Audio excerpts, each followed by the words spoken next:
Salut les fermiers, bienvenue sur Cocotte TV. Aujourd'hui, je vous présente un écran de chez Philips. Il s'agit du Momentum 32.9 M1RV, un écran proposant une dalle IPS de 32 pouces avec une définition UHD, c'est-à-dire 3840 par 2160 pixels. Il est capable de monter jusqu'à 144 Hz avec une prise en charge du FreeSync. On a également 3 HDMI en 2.1 pour pouvoir profiter de la VRR des consoles Next Generation, à savoir les Xbox Series X et PlayStation 5. On a également du HDR 400 avec une luminance de 500 nits. On a aussi avec l'IPS, un taux de contraste 2000:1, un temps de réponse de 1 milliseconde en gris à gris et aussi en MPRT. Enfin bref, un écran plutôt polyvalent et avec de l'ambi-de-l'eau pour pouvoir mettre de l'ambiance contre le mur blanc et donc du coup éviter de moins se fatiguer les yeux.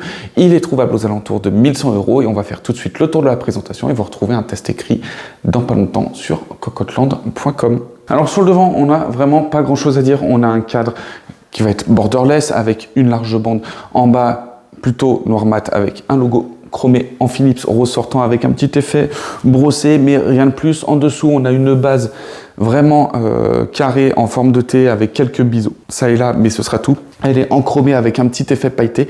La dalle est réglable en rotation, en inclinaison, mais aussi en hauteur. Et on peut voir en dessous la colonne qui reprend exactement le même look. Le carénage derrière va vraiment à l'essentiel. On a un carénage mat sur l'ensemble de l'écran. On a une partie ambrillante, partie brillante portant le petit logo Philips et ce sera tout pour vraiment la partie principale du carénage. La colonne va reprendre le même code couleur que la base, c'est-à-dire du chromé avec un petit effet pailleté. On a aussi ici un petit passe-câble et ce sera tout pour la colonne.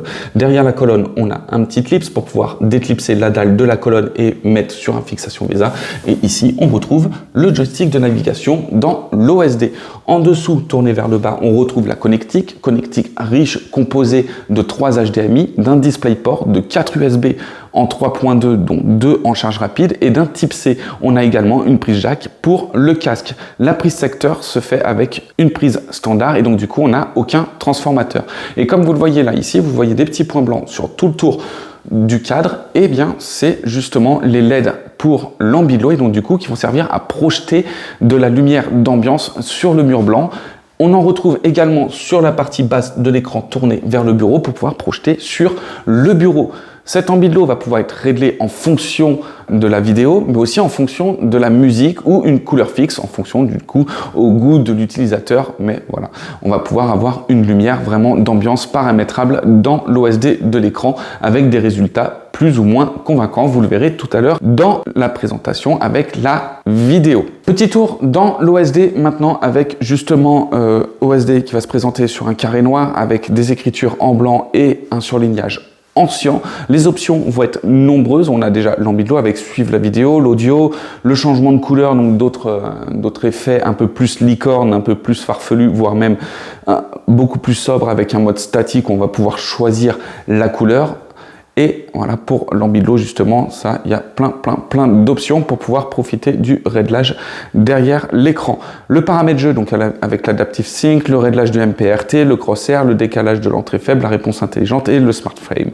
On a le bleu faible, bien sûr, pour se reposer les yeux, les différentes sources avec les 3 HDMI, le DisplayPort et le USB-C et bien sûr un mode automatique. Le taux de rafraîchissement HDMI, on va pouvoir régler le taux maximal de rafraîchissement de l'HDMI de chaque sortie. L'image, donc Smart Image, on a aussi Smart Image HDR, donc ça ce sont des différents pré-réglages de l'OSD.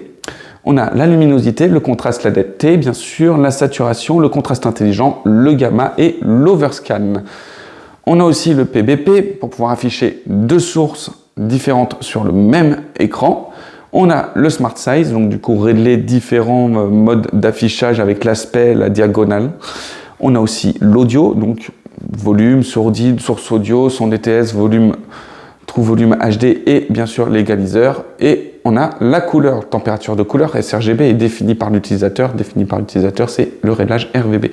Le texte, la langue, voilà, en français. Le réglage OSD, donc du coup on va pouvoir régler son emplacement, sa transparence et son temps d'activation. On a le réglage USB pour pouvoir gérer l'USB soit en veille ou pas.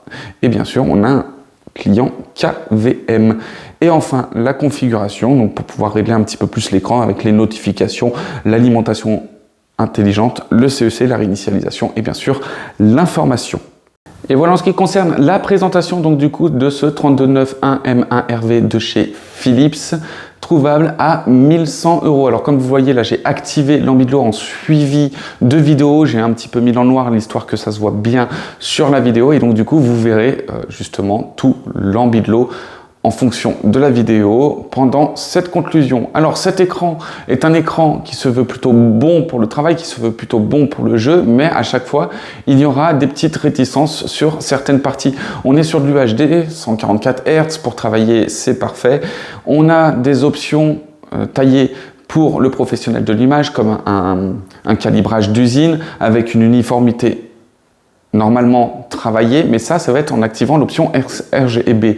Et donc du coup, sans cette option sRGB, on est sur une uniformité qui va être négligée. Donc du coup, en sortie de carton, il va falloir quand même jouer un petit peu sur les réglages de l'écran et ça, c'est un petit peu dommage. Au niveau du jeu, on a le FreeSync, mais on n'a pas le G-Sync compatible validé. Donc même si ça fonctionne, on n'est pas sûr du bon fonctionnement à l'avenir. Et bien sûr, l'Ambidlo qui, comme vous l'avez vu, manque un petit peu de fluidité.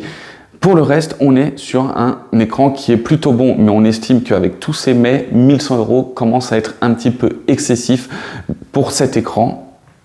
On se retrouve pour une prochaine vidéo. À très bientôt.